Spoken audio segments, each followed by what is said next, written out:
Hi, it's KCCK's Culture Crawl. I'm Dennis Green, and my guests today are from Washington High School in Cedar Rapids, cast and crew from The Princess Who Wouldn't Wear Pink, which is the final Playtime Poppy presentation of the school year. From the cast and crew have Serenity, Mason, Isaiah. Welcome to all three of you.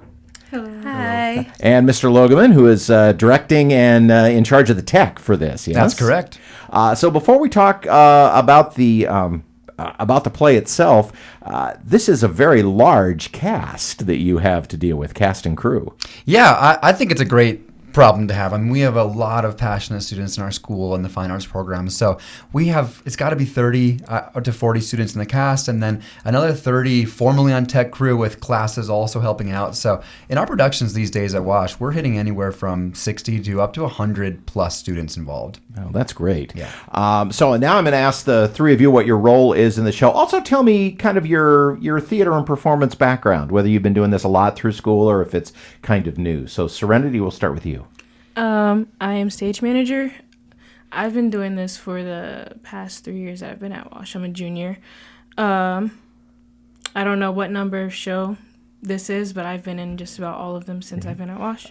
Both backstage and on stage, or No, just backstage. Just backstage. Yeah. Okay. What do you like the most about working tech and stage managing?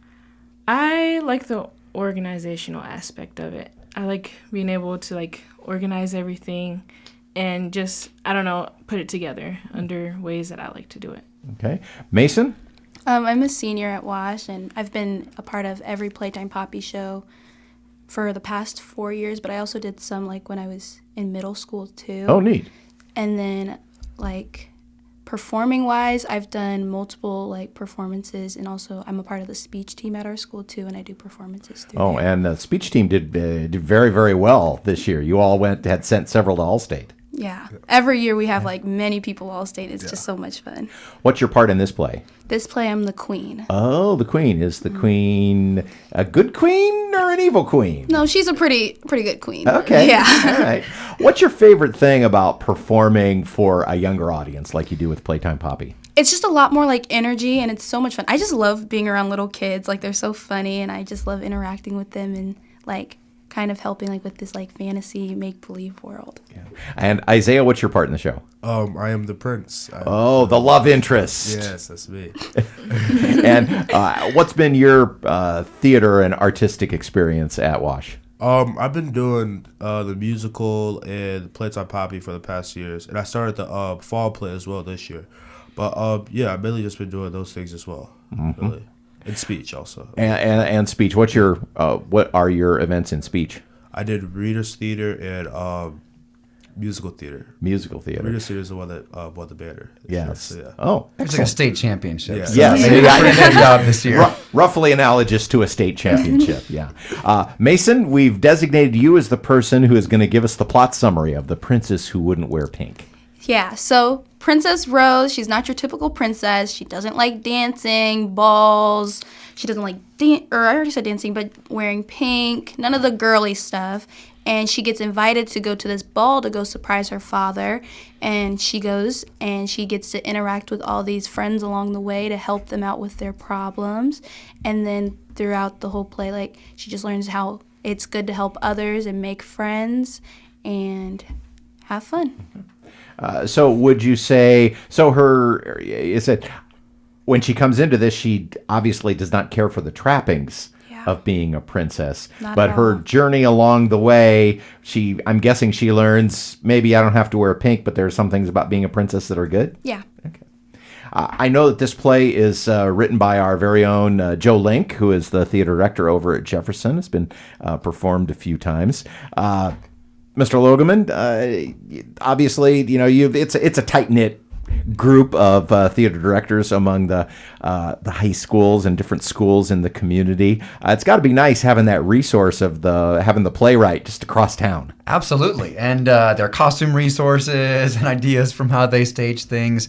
It's great. And the artistic director is Carrie Tinkham, and she and Joe have been really good friends for many years. So I think it's a great relationship to utilize. And again, it's fun to both have some things to reference, but also make it your own. Like in the final scene. I think we have a blast, and we're doing a little bit differently than they did in their show. And that's the fun thing with getting a new script is you get to honor the source material and have that resource, but also bring it to life in your own unique way. You get to play around with it a little bit.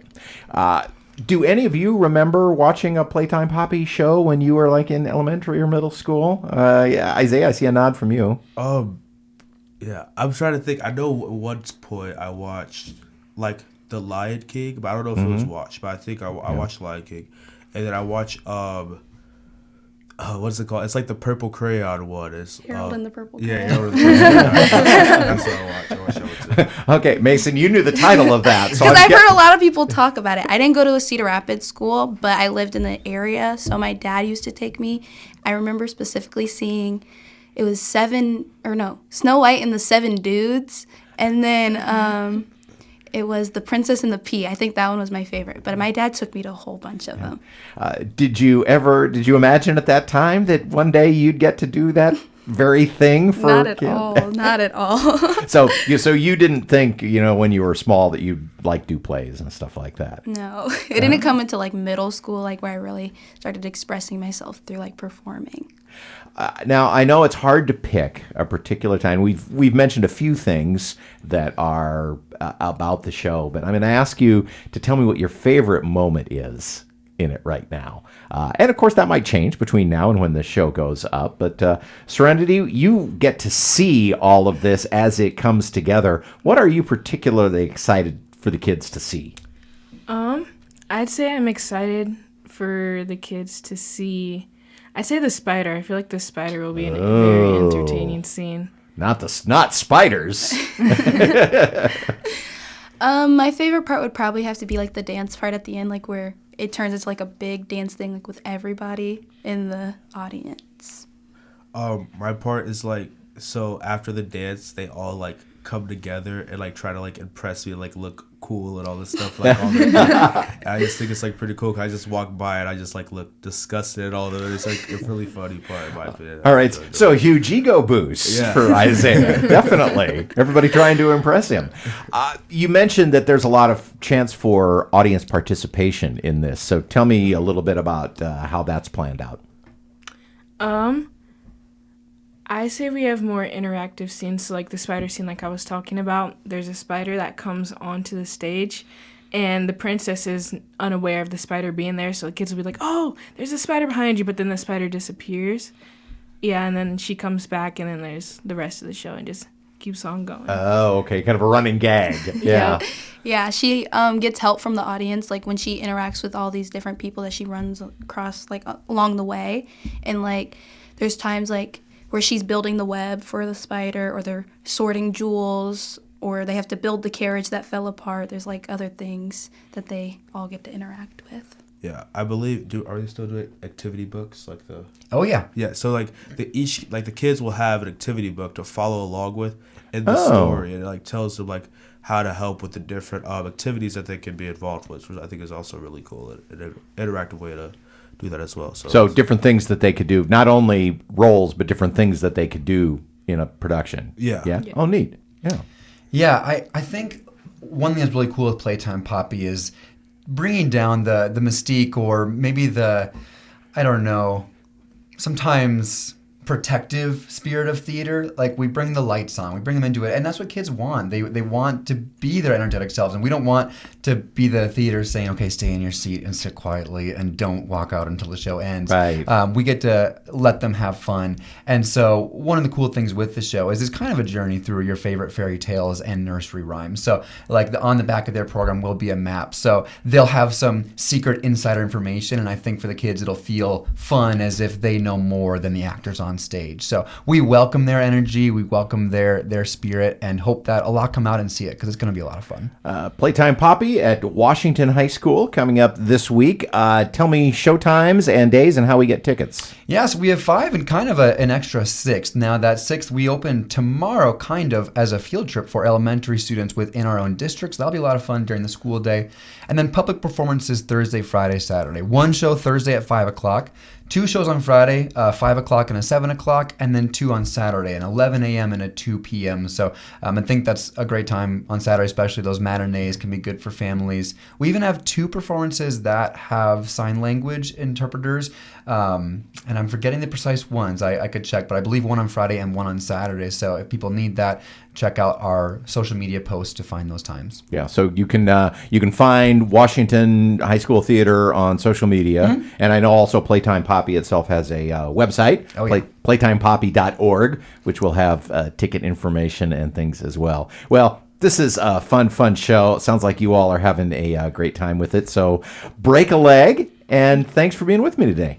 Thanks so much. You can hear The Culture Crawl live on the radio most weekdays at 10:30, on demand at kcck.org/culture, or subscribe using your favorite podcast player. Watch our videos on the KCCK Facebook and YouTube channels. Our producer is Lydia Kilgore. The Culture Crawl theme is composed by Vivian Shanley. I'm Dennis Green, and I'll talk to you later.